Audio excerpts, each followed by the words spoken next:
Hey, y'all, you're listening to the Legacy, Lyrics, and Life podcast. I'm your host, Shawna Wells, your legacy architect. Welcome. This is the podcast where we'll uncover what legacy really means and the impact we can all have when we are present. Let's get started. Today, we get to talk to one of the most incredible humans that I've had a chance to encounter in the last few years, Albert Hurston Jr. And Albert is my own CPA. He works alongside both of my companies to ensure that we make decisions that are in alignment with who we want to be. And for me, that was not always easy. And so Albert has served as a trusted thought partner, a friend, part of our trusted group of individuals that I go to for advice, financially and in all ways, to garner his brilliance. Albert, more formally, is a CPA. He's a CEO. He has spent decades practicing the craft of accounting. He's worked with large companies. He now runs his own company called Right Choice Accounting alongside Lauren, his partner in life and wife. And he supports medium-sized businesses that are looking for advice. When you get into working with Albert, what he does is he makes you feel alive, actually. He gives you the opportunity to really think about the numbers behind the business and ultimately the legacy you're looking to leave. So I am proud to have him on the show today. I'm excited for you to hear from him how he lives into his legacy every single day. So no more stalling or tap dancing. We're going to get to this conversation with Albert so you can hear straight from him the wisdom he has about living a legacy-aligned life. Albert, we've been able to walk alongside each other in like a beautiful partnership of our businesses. So when you think about living your legacy, what is the legacy that you're aiming to live and to leave?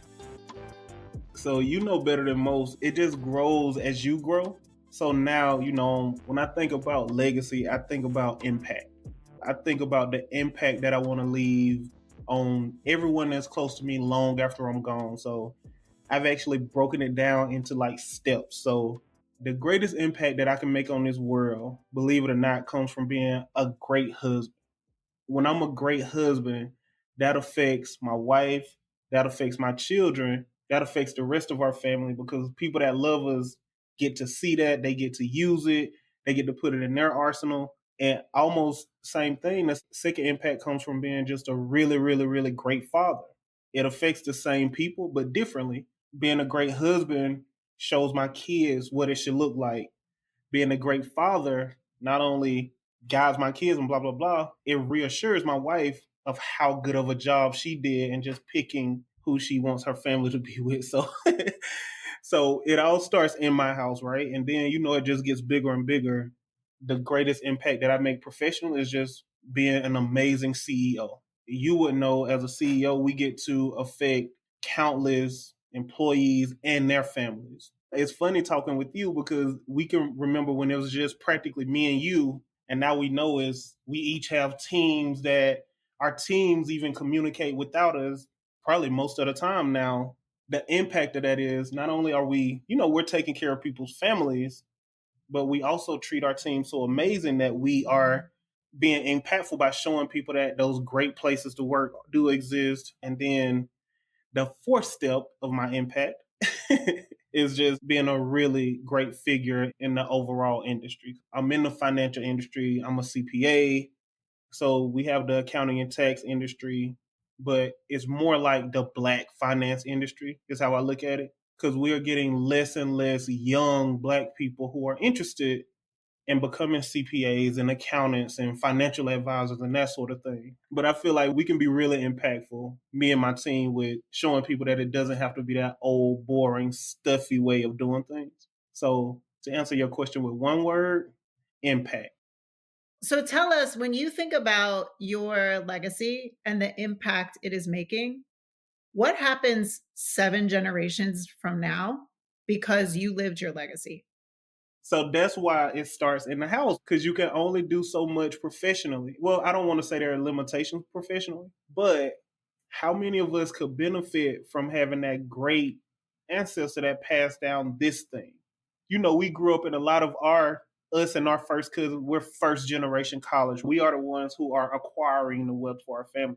So I almost take it as a responsibility to ensure that the things that I'm doing within my family and for my family today does impact those generations. And the way that it does it is not just financially, because we get to the money, but it's the way that we treat each other, the way that we care for each other, the way that we, spoil each other. When you grow up a certain way, you can kind of feel like you're not supposed to spoil the people you love.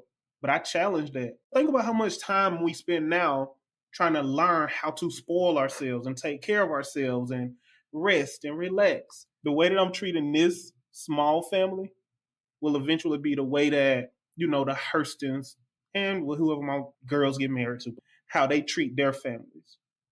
Here we are challenging the assertion that things have to be a certain way. So, what are the decisions that you feel like you come up against on the regular that challenge your ability to live out your legacy? It's more of a decision to live in reality. There are things that are really real, but almost everything is noise. Say more about that. What does that mean? I focus 100% on the things that I can control in my day-to-day real life.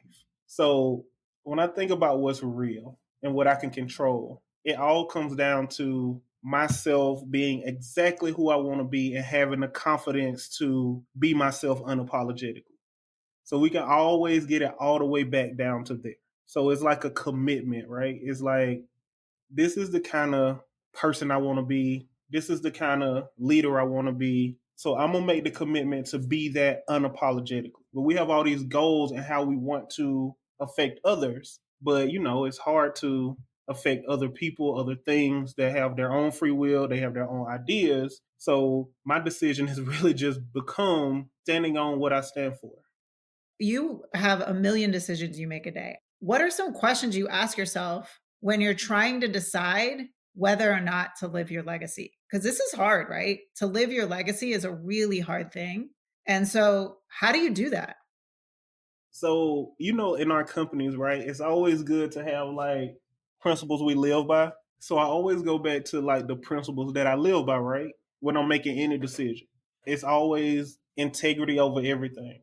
We are good people, but when you're tired, you still have to have a solid decision making process so that you're not making I don't want to do anything decisions. I stick to my decision making process first and foremost. And it always starts with, is this the best thing for everyone involved?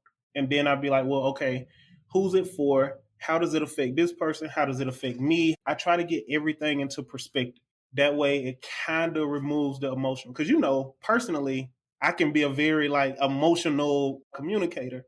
That would not lead to me being a really good decision maker.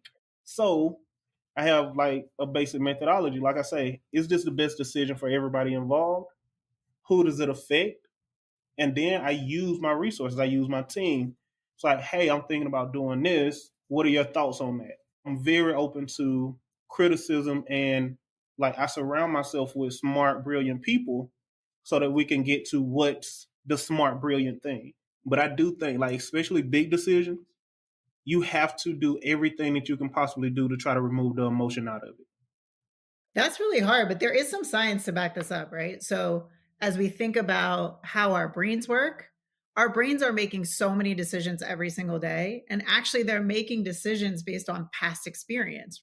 Our brains make up almost a story seconds before we make a decision. So, this idea of, when I hear you say, take the emotion out of it, I also hear you saying, I got to slow down a minute, right? Especially when I'm tired, and use this decision making process, surround myself with brilliant people, ask questions, be open.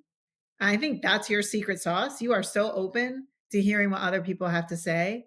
And then you shift based on, okay, is this really what's best for me, for my family, for the impact I'm working to make? What happens when it gets hard, Albert? You talked about getting tired, but what happens when it gets hard or when you're up against attention? The beautiful thing about how I grew up, right? Everything was hard. I'm more comfortable when things are hard and I'm kind of up against a wall. It had to become my comfort zone. So I think I can struggle when it's all love. Like being loved on and stuff like that, and being surrounded by healthy relationships, That's newer. So that's probably where I struggle when things are all good. That's how I go from where I came from to here. And I think I did leave out one of my most important parts of my decision making process. It's acquiring all the data that I can potentially, I'm very big on database decisions. So that's kind of what you were speaking to when you say I'm open to like hearing feedback and stuff. Because, I truly and honestly do believe the more data that we can get, the more information that we can get, the better decision can be made. I want to go back to something you talked about. You said, I can thrive when it's hard. I got that. But when I feel loved, when I feel like I have what I need, that's when it's harder to live my legacy. And I'm going to raise my hand on that too, right? When I feel comfortable, I'm like, but when's the other shoe going to drop? How do you continue to live your legacy in circumstances where you're like a fish out of water? And for you and I, we're both saying, like, yeah, when it feels comfortable and things are going great, I'm looking around the corner to figure out what else is next. How do you stay in your legacy then? Hey, I think that's where that therapy, that personal work comes in. My therapist always says this: you're doing that thing that you do to sabotage yourself. So he talks about practicing the pause. My wife Lauren grew up with the things that she needs. So sometimes Lauren's just regularly living on me and stuff like that. And I'm like, I don't know how to exist in this. Like when business is going amazing and I work with how few people could work with their wives, go home with their wives, go to the game, and we ain't tired of each other. We've been doing this forever. So when that's all flowing, when I'm like, this is too good to be true, I use my resource. What else do you want us to know about your legacy, Albert? I would be remiss if I didn't just talk about it in plain words, right? Some of the things that I would like to accomplish. So professionally, I'm always saying, I want to build that company where the young black kids like me, my dream, I was a football player, but I was never like to make it to the league, blah, blah, blah. I wanted to be the businessman with the briefcase, right? But I was in the project. So I'm imagining that there are kids in the project where that ain't cool. That ain't never seemed like attainable. So I've always wanted the right choice to be loudly the company that felt like home for those nerds who don't get to like truly be nerds like my son is. My son is a real like middle class nerd. Like but it's different. So I always want a right choice to be that type of company. And then I'm extremely passionate about increasing the number of black CPAs and accountants. So those are like just some of the check boxes. Those aren't check boxes. That's your legacy, right? When you talk about that, I'm like, dang, Albert, okay, you're about to change the conversation for what we all think when we see the word accountant. You've heard me say it took me a long time to find you. Someone who is not just an accountant, but someone who is black and brilliant and is about the life of their clients. Like that's not easy to find, and to create a legacy where we can find it, we can see it, and your brilliance is on display. Like it's right out on Front Street, right? That is like, I don't know if you know that, but that's such a gift to the world and a case for your legacy. I appreciate that. And thank you for telling me to not belittle my legacy. When you decided on what your legacy was going to be, what told you were on the path of choosing the legacy that was going to be yours? My life just started changing. When I was young, they always used to say, like, I had favor and I was going to grow up and be in the church and I was going to be a pastor, blah, blah, blah. But I honestly believe God or whoever the higher being is that people believe, I believe he just orders my steps so much. So when I'm doing something that I don't need to be doing, man, it becomes so clear that I don't need to be doing this. Like if I'm somewhere I don't need to be, it becomes so clear that I need to get back home to my wife and children. So when I'm doing the right things, it becomes so clear that I'm doing the right things. Like when I do things for other people, God gives me something for doing that. So I could selfishly be a servant to other people, which is, how amazing is that? Like matter of fact, think about me saving somebody on taxes. I save you a lot in taxes, so you saved a lot of money. You go tell 5 people, I get 5 new clients, and I save them a lot of money on their taxes, and they tell 5. It's so reciprocal. I am a firm believer in reciprocity, right? If you are able to really do the work, and you have done a lot of work to get to live your legacy, name it, claim it, to the world, then you're giving a gift when you do that. And you have the opportunity for other people to receive your gift. And then that, like, legacy begets legacy, right? Like, that's part of what happens when we think about living our legacy. And especially for us, Black and brown bodies, having the opportunity right now to be able to pause, like you said, which is an exquisite tool for thinking about your legacy, to be able to pause and think about living a life in alignment with 7 generations from now. That's like a privilege that our ancestors did not have. All right, so I know that you've been waiting to answer this question all day. What is the song or the lyric that can help us best understand your legacy? I actually put a lot of thought into this, right? I was able to narrow it down to an album. And now I think I just have one bar that I would like to leave you with. What's better than a billionaire? 2, especially if they from the same hue as you. Yeah, it's almost like a natural flow into what we were talking about. It's the reciprocity. It's the teamwork. There is probably no stronger force than a bunch of Black people and brown people who decide they're going to come together for any common goal. Okay, Albert, who needs Jay-Z? No, don't take that, Jay-Z. I'm sorry. We do need you. Albert, you have helped me and so many other people that are in my crew finance their legacy.